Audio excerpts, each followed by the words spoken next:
அப்படின்னு சொல்றேன். குடிச்சிட்டேன், நல்லா இருந்துச்சு, மனசுலாம் அமைதியா இருக்கு, நல்லா தூங்கி எழுந்திரிச்சிட்டேன். என் கோவத்தில் வீட்டில் போய் கத்துறேன், பொருளெல்லாம் உடைக்கிறேன், எனக்கு என்னென்ன இருக்கோ எல்லாம் வெளியே வந்துருச்சு. ஆனால் மூளைக்கு தெரியாது என்ன வெளியே வந்தது, ஏன்னா போதையில் இருக்கும்ல. இந்த இம்பாக்ட் என்ன ஆகுதுன்னா கொஞ்சம் கொஞ்சமா உடம்புக்கு உடம்பு என்ன கேட்கும் அப்படின்னா, அந்த அளவு அதிகமானாதான் அதே போதை வேணும்ன்றது. ஒரு எடுத்துக்காட்டு சொல்லணும் அப்படின்னா, இப்போ இன்னைக்கு எனக்கு ஒரு கட்டிங் அடிச்சா போதை வருது அப்படின்னா, இதே அளவு எனக்கு ஒரு மாசம் கழிச்சு அந்த போதையை கொடுக்காது. அளவை ஏத்துனாதான் அந்த போதை கிடைக்கும். உடம்புக்கு தெரியாது எவ்வளவு அளவு போகுது. அதனால உடல் பாதிக்க ஆரம்பிக்கும். லிவர் போகும், கிட்னி போகும், பிரெயின் போகும், மூளை போகும், நுரையீரல் போகும், ஒன்னொன்னா உடல் பாகம் எல்லாம் போகும்.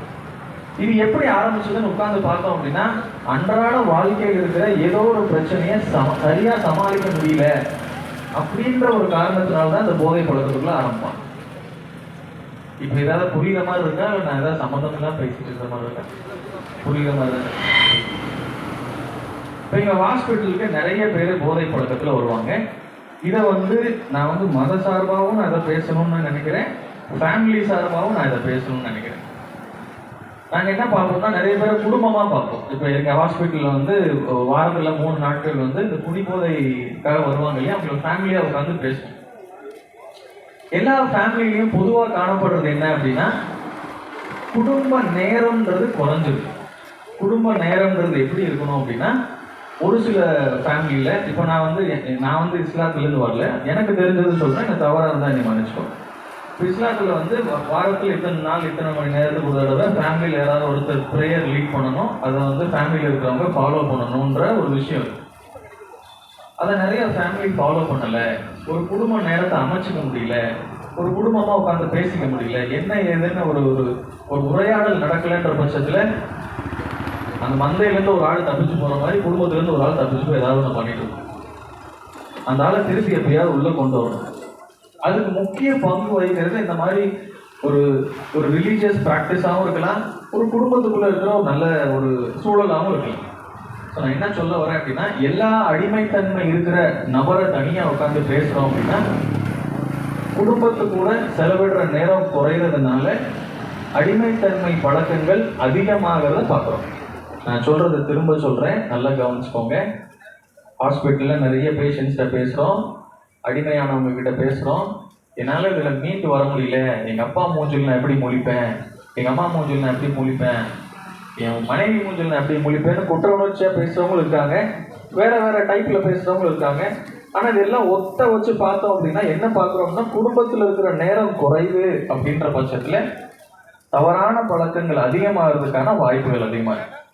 இது மூலிமா நான் உங்களுக்கு சொல்ல விரும்புறது என்ன அப்படின்னா, இப்போ நமக்கு சந்தேகம் வரும் இல்லையா. இப்போ நானே ஒரு 35 வயசு 40 வயசு ஆகுது, எனக்கு ஒரு பையன் இருக்கா, ஒரு பொண்ணு இருக்கா, இவன் ஒருவேளை பீடி அடிப்பானோ, இவன் ஒருவேளை கூலி பார்ப்பானோ, இவன் ஒருவேளை ஏதோ பழகுறானோ அப்படின்ற சந்தேகம் வருது அப்படின்ற பட்சத்தில் நீங்கள் என்ன பண்ண ஆரம்பிச்சிட்டுங்க அப்படின்னா, உங்கள் குடும்பத்தோட நேரத்தை கூட்ட ஆரம்பிச்சு.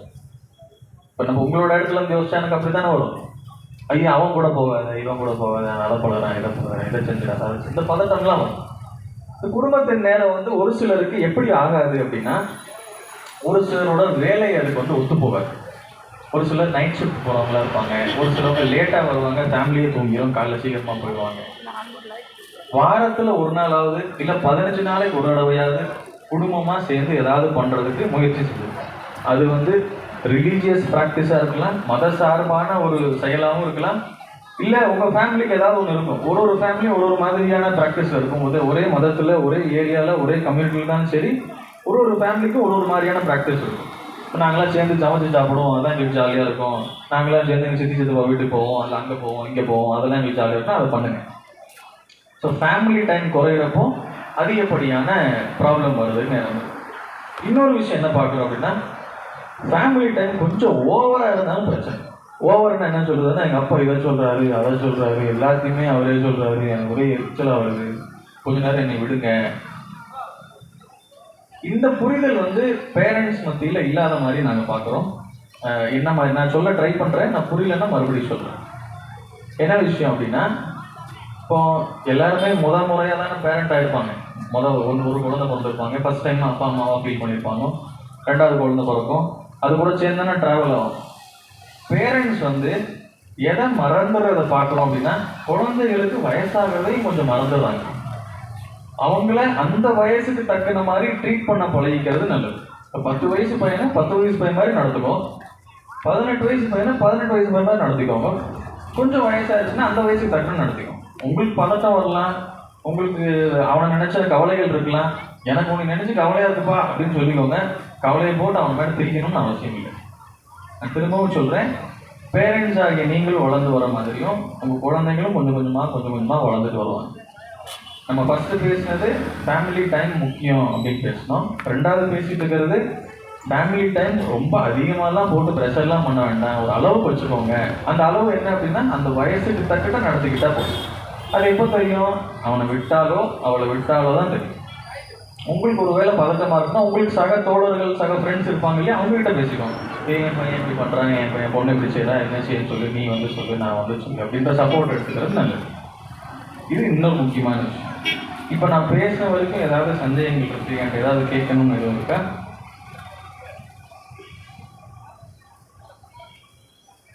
ஏதாவது கேட்கணும், ஏதாவது சந்தேகம் இருக்கு?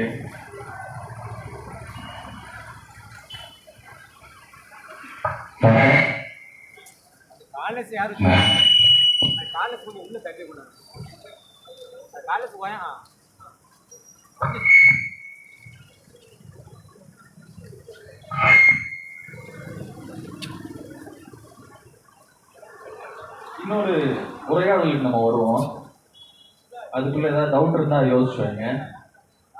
இப்போ கவர்மெண்ட்டு, மத சார்பில் இருக்கிற எல்லா தலைவர்கள், டாக்டர்ஸ், சமுதாயத்தில் ஓரளவுக்கு வளர்ந்து வந்தவங்க எல்லாருமே இந்த போதைக்கு எதிராக இருக்காங்க இல்லையா? ஏன் எதிராக இருக்காங்க? அடித்தா நல்லா தானே இருக்கு, ஜாலியாக தானே இருக்கு, விட்டு தொலைய வேண்டியதானே. எதுக்கு போட்டு வேணாம் பண்ணாதீங்க செய்யாதீங்க, எதுக்கு போட்டு நம்மளை போட்டு உயிரை வாங்குறாங்க? அப்படி யோசிச்சு பார்த்தா என்னென்ன வருது? ஏன் கவர்மெண்ட்டு, ரிலீஜியஸ் குரூப்ஸ் எல்லாருமே, டாக்டர்ஸ் எல்லாருமே, ஹெல்த் கேர் ப்ரொஃபஷன்ஸ் எல்லாருமே ஏன் போதை பழக்கத்துக்கு எதிராக வந்து நிற்கிறாங்க? இல்லை அது பண்ணாதீங்க வேண்டாம் அப்படின்னு சொல்லி வந்து ஏன் நிற்கிறாங்க?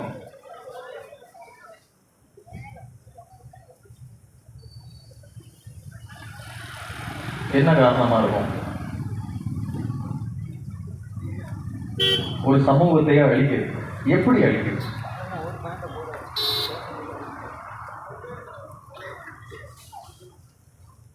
ஆளுமைய, உடல் சக்திய, சிந்தனை சக்திய. Correct, very good. ஏன் கவர்மெண்ட் இதுக்குள்ள வருது அப்படின்னா, சார் சொன்ன மாதிரி ஒரு ஃபேமிலி வந்து எப்படி அப்படின்னா, ஒரு கார்ல 4 டயர் இருக்கிற மாதிரி, இல்லை ஒரு வேன்ல 4 டயர் இருக்கிற மாதிரி. அதுல ஒரு டயர் போச்சுன்னா மொத்த வெஹிக்கிளோட பேலன்ஸே போயிடும். இந்த மாதிரி ஒரு 100 ஃபேமிலியோட பேலன்ஸ் போச்சுன்னா மொத்த கவர்மெண்டே காலி, மொத்த குரூப்பே காலி. இதுல இருக்கிற ஒரு ஆளும் முக்கியம், இதுல இருக்கிற ஒரு நபரும் முக்கியம். இந்த போதை பழக்கம் பயன்படுத்துறதுனால உடல் ரீதியாகவும் கேட்டு, கிட்னி, லிவர், பிரெயின் இருக்கிற எல்லா பார்ட்ஸும் ஒன்று விடாம. ரெண்டாவது மன ரீதியாகவும் ப்ராப்ளம். அது இல்லைன்னா படபடன்னு வரும், எரிச்சலாக வரும், அடுத்தவங்களை பார்த்தா அடிக்கணும்னு தோணும், அதை கேட்கணும்னு தோணும், டிமாண்ட் பண்ணணும்னு தோணும். மூணாவது விஷயம் சமுதாய ரீதியாகவும் பிரச்சனை. சமுதாய ரீதியானா ஃபார் எக்ஸாம்பிள் இப்போ நமக்கே தெரியும், அந்த ஏரியாவா வேணாம்ப்பா, ஒரே போல சமுதாயம், அது ரொம்ப சேஃப் இல்லாத ஏரியா, அதை சுற்றின லேண்ட் வேல்யூ குறையும், அதை சுற்றின படிக்கிற மக்கள் குறைவாங்க, அது அடுத்த ஃபேமிலியை அஃபெக்ட் பண்ணும். அடுத்த விஷயம் ஃபேமிலியை அஃபெக்ட் பண்ணும். ஃபேமிலி எப்படி அஃபெக்ட் பண்ணும் அப்படின்னு நான் சொல்கிறேன் அப்படின்னா, இதுக்கு வந்து நம்ம கொஞ்சம் எக்ஸாம்பிள் பேசுவோம். நிறைய கேஸஸ் வருவாங்க நான் சொன்னேன். அதில் ஒரு ஸ்பெசிஃபிக் கேஸ் வந்து எப்படி அப்படின்னா, அவங்க அப்பா வந்து குடிச்சு ஸ்ட்ரோக் வந்து இறந்துட்டாரு, அவரோட பையன் குடிக்க ஆரம்பிச்சு அவர் பேசிட்டு வந்திருக்காரு. 2 பேருமே ஸ்னேகா ஹாஸ்பிட்டலில் ட்ரீட்மெண்ட் எடுத்திருக்காங்க. 2 பேருமே ஸ்னேகா ஹாஸ்பிட்டலில் ட்ரீட்மெண்ட் எடுத்திருக்காங்க. அந்த பையன் என்ன சொல்றாரு அப்படின்னா, எங்க அப்பா அன்னைக்கு வேலைக்கு போயிருந்தா நான் இந்நேரத்துக்கு இப்படி இங்கே துபாய்க்கோ வெளிநாடுக்கோ இந்த வேலை பார்த்துக்க அவசியம் இல்லை சார். எங்க அப்பா வந்து அன்னைக்கு ஒழுங்காக வேலைக்கு போய் காசு எடுத்து வச்சிருந்தாரு அப்படின்னா நான் இதெல்லாம் பண்ணிக்கணும்னு அவசியம் இல்லை சார். இதை நினைச்சு தான் சார் எனக்கு கஷ்டமா இருக்கு, இதனால தான் நான் குடிக்கிறேன். நான் ஏன் இந்த எக்ஸாம்பிள் சொல்றேன் அப்படின்னா, ஒரு ஃபேமிலியில ஒருத்தர் போதை பழக்கத்துக்கு அடிமையாகிறாங்க அப்படின்னா அது தெளிஞ்சு வர்றதுக்கு 1லிருந்து 2 ஜெனரேஷன் ஆகும், 2 தலைமுறை ஆகும். அது எவ்வளவு பெரிய இம்பாக்ட்ன்றது கண்ணுக்கு தெரியாது, நம்ம செத்தே போயிடும். நம்ம முடிஞ்சு அடுத்த தலைமுறை முடிஞ்சு அதுக்கு அடுத்த தலைமுறை ஒழுங்காக இருந்தால் தான் ஒழுங்காக தான் ஆகும். அதனால தான் அது ரொம்ப சீரியஸான ப்ராப்ளம்னு சொல்லி கவர்மெண்ட்டு, ரிலீஜியஸ் ப்ராக்டிஸஸ் இருக்கிறவங்க, டாக்டர்ஸ் எல்லாருமே உள்ள ஸ்டெப்பின் ஆகிறாங்க. இந்த போதை பழக்கம் இதில் மட்டும் நிற்காது, மனநல பிரச்சனையில் மட்டும் நிற்காது. உங்களுக்கு தெரிஞ்சு என்னென்ன டாக்டர் ஸ்பெஷாலிட்டிஸ் இருக்காங்களோ எல்லாத்து பக்கமும் போகிற மாதிரி தான் இருக்கும். உடம்புல எல்லா பார்ட்ஸும் போகுதுன்னா இப்போ எல்லா பக்கம் போகிற மாதிரி தான் இருக்கும். எல்லாரும் புரிஞ்சுக்க வேண்டியது என்ன அப்படின்னா, போதை பழக்கம் ஹேஸ் ஹை ரிஸ்க். அதாவது மனநல தொந்தரவு உருவாகிறதுக்கு அதிக ரிஸ்க் இருக்கிற ஒரு விஷயம் ஒன்று. அது இமீடியட்டாக பார்த்து இமீடியட்டாக ட்ரீட்மெண்ட் எடுத்துகிட்டு ஃபேமிலியோட சப்போர்ட்டில், ஹாஸ்பிட்டலோட சப்போர்ட்டில் அதுலேருந்து ரெக்கவர் ஆகிடலாம். கண்டுபிடிக்கிறதுக்கு என்ன பண்ணுறது அப்படின்னா அவங்கக்கிட்ட உட்காந்து பேசுங்க, மனம் விட்டும் பேசுங்க, என்ன நடக்குதுன்னு கேளுங்க, என்ன சமாளிக்க முடியலன்னு கேளுங்க. எக்ஸாம்பிளுக்கு சொல்லணும் அப்படின்னா, நிறைய குடிக்கிறவங்க என்ன சொல்கிறாங்க அப்படின்னா 3 காரணம் சொல்கிறாங்க. ஒன்று அதிகமாக சொல்கிறது. ஒன்று எனக்கு நைட்டு தூக்கம் வர மாட்டேங்குது சார், குடிச்சா தூங்கிடுறேன் ஒன்று. ரெண்டாவது விஷயம், நிறைய குடிக்கிறேன் சார், ஏன்ப்பா குடிக்கிறேன் அப்படின்னா எனக்கு வெளியே போனால் பதட்டமாக இருக்குது, படபடப்பாக இருக்குது, இவங்கெல்லாம் பார்த்தா பேசுவாங்க, நம்மளை இப்படி பார்க்குறாங்க அப்படி பார்க்குறாங்க, ஒரே குற்ற உணர்ச்சியாக இருக்குது, அதனால குடிக்கிறேன் அப்படின்னு சொல்கிறாங்க. மூணாவது முக்கியமான விஷயம், நான் ஜாலிக்காக ஸ்டார்ட் பண்ணேன் சார், நிப்பாட்ட முடியல, ஒரே பழக்கமாயிடுச்சு, குடிக்கிறேன். இது யோசிக்கிறப்போ வயசு தாண்டிடும், இது யோசிக்கிறப்போ அஃபெக்ட் ஆக ஆரம்பிச்சிடும். இதுதான் நிறைய காமனாக சொல்கிறோம். நாங்கள் சைக்காட்ரிக்கில் ஹாஸ்பிட்டலில் எப்போவுமே வர்றப்போ எது கேட்வே ட்ரக்குன்னு கேட்போம். கேட்வே ட்ரக்குன்னா என்ன போதை பொருள் தான் முதல்ல ஆரம்பிச்ச அப்படின்னு கேட்போம். பெருவாரியான மக்கள், ஒரு 80% மக்கள் சொல்றது பீடி துண்டில் ஆரம்பிச்சேன், அப்படி இல்லைன்னா பியர்ல ஆரம்பிச்சேன்னு சொல்லுவாங்க. ஆரம்பத்திலே பேசிட்டீங்க, அது என்னன்னு புரிஞ்சுட்டீங்க அப்படின்னா முதல்ல அதை அரெஸ்ட் பண்ணிடுறது நல்லது. ஒரு சிலர் எக்ஸ்பெரிமெண்ட் பண்ண போவாங்க. நான் இதை ட்ரை பண்ணுறேன், ஷ்ரூம்ஸ் ட்ரை பண்ணுறேன், மாத்திரையை ட்ரை பண்ணுறேன், ஸ்ட்ரிப்ஸ் ட்ரை பண்ணுறேன், புதுசாக சிந்தட்டிக் ட்ரக்லாம். இது போதை பொருளான்னு பார்க்கறதுக்கே நமக்கு போதுமான அறிவு இல்லாத மாதிரி ஆகிப்போச்சு. ஸோ அதனால் இதோட ரிஸ்க் தெரிஞ்சுட்டு, இதோட உண்டான டேமேஜ் தெரிஞ்சுட்டு, ப்ராப்பரான ஹெல்ப் உங்கள்கிட்டயோ உங்கள் ஃபேமிலிக்கிட்டேயோ ஃப்ரெண்ட்ஸ்கிட்டயோ எடுத்துக்கிறது ரொம்ப நல்லது. அது ரொம்ப நாளைக்கு அப்புறம் ஏற்பட போகிற டேமேஜை முன்னாடியே ப்ரிவெண்ட் பண்ணிக்கிற மாதிரி. எப்போவுமே வருமுன் காத்தல் நன்று, அதனால் வரதுக்கு முன்னாடியே காத்துக்கிறது நல்லது. இதோட என்னோட உரையை நான் இங்கே ஸ்டாப் பண்ணுறேன். இங்கே யாராவது டவுட்ஸ் இருந்ததுன்னா 2-3 பேர் டவுட்ஸ் கேட்கலாம், அதுக்கப்புறம் வெளியே ஃபினிஷ். உங்களுக்கு கவுன்சிலிங் சார் டவுட் இருந்தால் நீங்கள் கையை தூக்கிக்கலாம், கைதுனா மைக் கொடுத்துருவாங்க. இது சம்மந்தமான ஏதாவது சந்தேகங்கள் இருந்துச்சு அப்படின்னா நீங்கள் இருக்கிற இடத்துல கையை தூக்குனீங்கன்னா இன்ஷால்லா அவங்க கையில் மைக் தந்துடுவாங்க. நீங்கள் ஏதாவது டவுட் இருந்தால் கேட்டுக்கலாம், பெண்களும் சரி ஆண்களும் சரி. கை தூக்குனீங்கன்னா மைக் கொடுத்து விட்ருவோம். யாராவது இருக்கா டவுட் இருக்கா அவங்களுக்கு யாருக்காது? சார் அங்கே ஒருத்தவங்க யாரு அந்த ஸ்பீக்கருக்கு அந்த பக்கம் க்ரீன் கலர் ஷர்ட். நீங்கள் டவுட் கேட்குறதுக்குள்ள இங்கே ஒரு கேள்வி கேன்சல் பண்ணிடுறேன். சார் கவுன்சிலிங்னா என்ன அப்படின்னு கேட்டாங்க. ரொம்ப எளிமையாக சொல்லணும் அப்படின்னா, ஒரு சில வீட்டில் நமக்குள்ளே மனசில் நிறைய விஷயங்கள் ஓடிட்டு இருக்கோம். அது ஏன் கவலைப்படுறோம், எதுக்காக கவலைப்படுறோம், என்ன நடக்குது ஏது நடக்குதுன்னு மனசு புரிஞ்சுக்கிறதுக்கான டைம்லாம் நமக்கு இருக்காது. மனம் விட்டு பேசுறதுக்கான ஒரு இடம், அந்த பக்கம் இருக்கிறவங்க அதுக்கான நிபுணராக இருப்பாங்க. என்ன ஏதுன்னு பேசி உரையாடி ஒரு கன்க்ளூஷன் வர்றதுக்கு பேர் தான் கவுன்சிலிங். கவுன்சிலிங் எது கிடையாது அப்படின்னா, அட்வைஸ் பண்ணுறது கவுன்சிலிங் கிடையாது. எனக்கு தோன்றதை சொல்கிறது அட்வைஸ் கிடையாது. நானே பேசிகிட்டு இருக்கிறது கவுன்சிலிங் கிடையாது. இதுதான் சரி, உனக்கு எதுவுமே தெரியாதுன்னு சொல்கிறது கவுன்சிலிங் கிடையாது. வேற எந்த ரிலேஷன்ஷிப்பையும் வச்சுக்கிறது கவுன்சிலிங் கிடையாது. நான் உனக்கு அக்கா மாதிரி, நான் உனக்கு அப்பா மாதிரி, நான் உனக்கு அண்ணன் மாதிரி, நான் சொல்கிறது கேளு, அது கவுன்சிலிங் கிடையாது. அது கைடன்ஸ். அவங்க வழிகாட்டுறாங்க. நீ இப்படி போ, அப்படி போ, நான் இதெல்லாம் கடந்து வந்திருக்கேன், நான் இதெல்லாம் செஞ்சுருக்கேன், எனக்கு இது தெரியும், நான் உன் இடத்துலேருந்து என்னால் புரிஞ்சிக்க முடியுது, அது வழிகாட்டு. கவுன்சிலிங்கிறது கொஞ்சம் வேறு.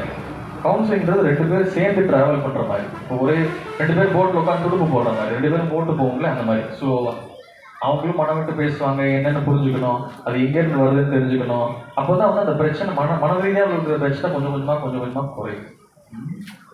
சொல்லுங்கள் சார். அஸ்ஸலாமு அலைக்கும். வணக்கம் சார். ஒரு ஆள் 5 வருஷம் 10 வருஷம் இதே மாதிரி குடி போதையிலே இருக்காங்க. அப்படி இருக்க சொல்ல அவங்க விட்டுட்டா வச்சுக்கணும், கை காலெலாம் பர்த்தங்கள் ஏற்பட்டுது. அதுக்கு பிறகு பார்த்தோம்னா மணி சொல்றா இவர் விட்டதுனால செத்து போயிடுவாங்களோ என்னன்னு தெரியல, அதனால நானே குடிக்க சொல்றேன். அந்த மாதிரி கட்டத்தில் வந்துட்டாங்க. இது நல்ல கேள்வி. நிப்பாட்டுறதுக்கு வழி என்ன? அவங்களே வீட்டிலே என்ன செய்றாங்க இந்த மாதிரி ஐயோ நிப்பாட்டு என்ன ஆயிரப்போது போய் குடிச்சிட்டு வா குடிச்சிட்டு வான்னு சொல்லிடுறாங்க. இதுக்கு உண்டான இதை பத்தினே இன்னும் கொஞ்சம் டீட்டெயில்டா வந்து பன்னீர் சார் பேசுவாரு. ஏன்னா அது மருத்துவ ரீதியான கேள்வியா இருக்கிறதுனால நான் உங்க கேள்விக்கு ஆன்சர் பண்றேன். நிறைய பெண்களுக்கு இந்த டவுட் இருக்கும். இவர் வேற திடீர்னு குடியை நிப்பாட்டுறேன்றாரு, என்னத்தையா ஆய் தொலைஞ்சிடாம என்னத்தையும் செத்துக்கிட்டு போயிடாம ஐயோ நான் என்ன செய்வேன் ஏது செய்வேன் என்ற பதட்டம் இருக்கும். குடியை பொதுவா நிப்பாட்டுறப்போ அது என்ன சொல்லுவாங்கன்னா ஆங்கிலத்துல வந்து வித்ட்ராவல் சிம்டம்ஸ்ன்னு சொல்லுவாங்க. தமிழ்ல சொல்லணும் அப்படின்னா உடம்பு அந்த தேவையை நோக்கி கேட்கும். இப்போ சாயங்காலம் 6 மணி ஆயிடுச்சு, இருட்டிடுச்சா, வேலை முடிஞ்சுச்சா, பச்சை லைட் தெரியுதா, ஒயின் ஷாப் போர்டு தெரியுதா, போங்க பாய் ஒரு காட்டுற கொடுங்க அப்படின்றதுக்கே பழக்கமா இருக்கும் உடம்பு. அந்த டைம் வரப்போ கேட்கும், அந்த பதட்டம் வரப்போ கேட்கும், சைட் டிஷ்ஷை பார்க்குறப்போ கேட்கும். இதெல்லாம் பார்க்குறப்போ உடம்பு அது கேட்டே தீரும். ஆனால் குடியை நிப்பாட்டுறதுக்கு வந்து நம்ம உடம்பு கொஞ்சம் ஒத்துழைக்காது இனிஷியலாக. அதுக்கு தான் மருத்துவ ரீதியான சப்போர்ட் எடுத்துக்கணும். அதை மறுபடியும் தொடரணும்னு அவசியம் இல்லை. மருந்து என்ன பண்ணணும் அப்படின்னா அந்த பதட்டம் படப்படுத்தலாம் குறைக்கணும். சுமூகமா ஒரு லேண்டிங் ஃப்ளைட் சுமூகமா லேண்ட் ஆகுதுல அந்த மாதிரி சுமூகமா லேண்டிங் ஆகி இது இல்லாமல் நிம்மதியான வாழ்க்கையை வாழ்ந்துடணும். நல்ல கேள்வி கேட்டதுக்கு ரொம்ப நன்றி. வேற ஏதாவது கேள்விகள் இருக்கா? சார் சார் நீங்க நரம்பு தளர்ச்சி குணப்படுத்துற ஸ்பெஷலிஸ்ட்னு சொல்றாங்க. எங்க நரம்பு தளர்ச்சின்னா என்னது சார்? நான் எந்த பக்கம் இருக்கீங்க கேள்விங்க? முகம் தெரியாம கேட்கறதுன்னு கேட்கறீங்கன்னா பரவாயில்ல.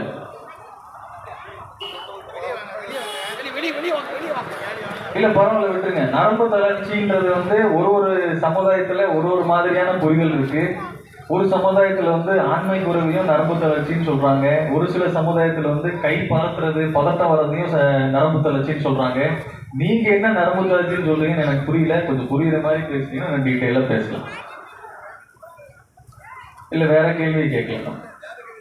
வேற கேள்வி கேளுங்க. அஸ்ஸலாமு அலைக்கும். வணக்கம் சார். இப்போ வயலம் தங்கம் இதெல்லாம் ரொம்ப பாதுகாப்பாக வைக்கும். போதை பொருளை மட்டும் ஓப்பனாக திறந்து வைக்காங்க மக்கள் குடிக்கிற மாதிரி. அதை ரொம்ப இது பண்ண மாட்டாங்க கவர்மெண்ட். இது ஒரு நல்ல கேள்வி. நான் அது வர்றப்ப எதிர்பார்த்து வந்தேன். ஒரு தங்கம் வயலுன்னா ரொம்ப பாதுகாப்போட வைக்காங்க. போதை மட்டும் ஓப்பனாக திறந்து வைக்காங்க மக்கள் குடிக்கிறது. கவர்மெண்டே என்ன மக்களே நினைக்காங்க, அது யாருமாக நினைக்காங்க. இதுக்கு பேர் என்ன சொல்லுவாங்க அப்படின்னா நிறைய பேர் இந்த போதை பழக்கம் பயன்படுத்துறவங்க சமுதாயத்திலேருந்து வரவங்க சொல்லுவாங்க இனி ரொம்ப இடுப்பு பிடிச்சி போயிருக்கேன். இப்போ அப்படி பார்த்தோம் அப்படின்னா பள்ளிக்கூடம் வந்து படிக்க எடுத்து வச்சிருக்காங்க. இப்போ எல்லாரும் படிக்க வேண்டியதானே, ஏன் படிக்காம வராங்கன்னு கேள்வி கேட்கலாம். எல்லா பக்கமும் திறந்து என்னென்னமோ ஓடுது, அதையும் போய் குடிக்க வேண்டியதானே அப்படின்னு சொல்லலாம்.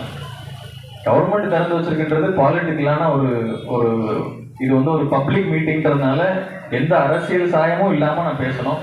அப்படின்ற பட்சத்தில் என்ன இருக்கோ நல்லதை பழகிக்க வேண்டியதானே. அது எதுக்கு அதை கொடுத்துக்கிட்டு உண்மையாக நல்லதும் இருக்கும் கெட்டதும் இருக்கும். நமக்கு எது வேணும்னு எடுத்து போக வேண்டியதானே. அது இவ்வளோ டேமேஜ் ஏற்படுதுன்னு சொல்லியாச்சு. அதுக்கப்புறம் உங்கள் முடிவு, உங்களுக்கு போதுமான பிரெயின் இருக்கு, போதுமான அறிவுத்திறன் இருக்கு, என்ன வேணுமோ நீங்கள் முடிவு எடுத்துக்கோங்க. கடைசி ஒரு கேள்வி நான் கேட்குறேன். முகம் பார்த்து கேள்வி கேட்குற மாதிரி கடைசி ஒரு கேள்வி கேட்குறேன்.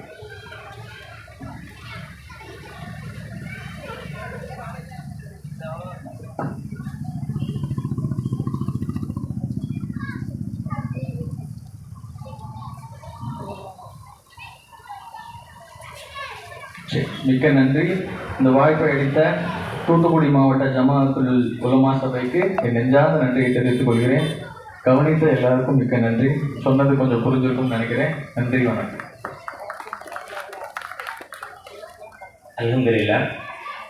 டாக்டர் சாருடைய பேச்சை வந்து கேட்டுகிட்டே இருக்கும் போல இருக்குது. இருந்தாலும் கொடுத்த டைமில் என்கிட்ட வந்து சொன்னாங்க டாக்டர் பேசிக்கிட்டே இருக்காங்களா நிறுத்திடுவாங்களா அப்படின்னு சொல்லிட்டு. ஆனால் அதுக்கு பதிலாக சற்று நிறுத்தி நம்மளுடைய சந்தேகங்கள்லாம் ரொம்ப அற்புதமாக தீர்த்து வச்சாங்க. நாங்கள் உலமாக்கள் பேசிக்கிட்டோம். இன்னொரு சமயம் ஒரு கவுன்சிலிங் மாதிரியே டாக்டர் சாரை பேச வைக்கணும்னு சொல்லிட்டு நான் அந்த அளவுக்கு அருமையாக தெளிவாக புரிகிற மாதிரி சொல்லியிருக்காங்க. இந்த இளைஞர்களுக்கு மட்டும் இந்த மாதிரி ஒரு இது ரொம்ப சந்தோஷம். நாங்கள் எங்களுடைய அனைத்து உலமாக்கள் சார்பாகவும் ஊர் மக்கள் சார்பாகவும் டாக்டர் சார் அவர்களுக்கு மிக்க நன்றியினை இந்த நேரத்தில் தெரிவித்துக் கொள்கிறோம். தொடர்ந்து இப்பொழுது மக்ரிப் தொழுகை. அருள் செல்வராஜ் அவர்களுக்கு நன்றி. இப்போ இந்த போதை ஒழிப்புக்கு எதிராக ஒரே ஒரு உறுதிமொழி. எல்லாரும் எழுந்திரிச்சு நின்றுட்டு ஒரு சின்ன உறுதிமொழி. எல்லாரும் ஸ்டாண்டிங்க, பெண்கள் ஆண்கள் சிறுவர்கள் எல்லாருமே உறுதிமொழியோட இன்ஷா அல்லாஹ் மக்ரிப்கான டைம் ஒதுக்கப்படும். பள்ளிவாசல் இந்த மெயின் பள்ளிவாசல்லையே பக்கத்துலேயே போய் தொழுதுட்டு உடனே வேகமாக இன்ஷால்லா எல்லாரும் வந்துடணும் தாங்களோட கேட்டுக்கொள்கிறேன். எல்லாம் அவங்களுடைய வலது கையை நெஞ்சில் வச்சுக்கோங்க. இந்த உறுதிமொழியை போதைக்கு எதிராக நாம் எல்லாரும் இன்ஷால்லா உறுதியாக எடுத்துக்கொள்வோம். பிஸ்மில்லாஹிர் ரஹ்மானிர் ரஹீம். போதை பழக்கத்தால் ஏற்படும் தீய விளைவுகளை நான் முழுமையாக அறிவேன். நான் போதை பழக்கத்திற்கு ஆளாக மாட்டேன். எனது குடும்பத்தினரையும் நண்பர்களையும் போதை பழக்கத்திற்கு ஆளாகாமல் தடுத்து அவர்களுக்கு அறிவுரை வழங்குவேன். போதை பழக்கத்திற்குள்ளானவர்களை மீட்டெடுத்து அவர்களை நல்வழிப்படுத்த எனது பங்களிப்பை முழுமையாக தருவேன். போதை பொருட்களின் உற்பத்தி, நுகர்வு, பயன்பாடு ஆகியவற்றிற்கு எதிரான தடுப்பு நடவடிக்கைகளின் மூலமாக போதை பொருட்களை தமிழ்நாட்டில் வேரறுக்க தமிழக அரசுக்கு துணை நிற்பேன். மாநிலத்தின் வளர்ச்சிக்கும் மக்களின் நல்வாழ்விற்கும் நான் அர்ப்பணிப்புடன் பங்காற்றுவேன் என்று உளமாற உறுதி கூறுகிறேன். அஸ்ஸலாமு அலைக்கும் வரஹ்மத்துல்லாஹி வபரகாத்துஹு. அஸ்ஸலாமு அலைக்கும்.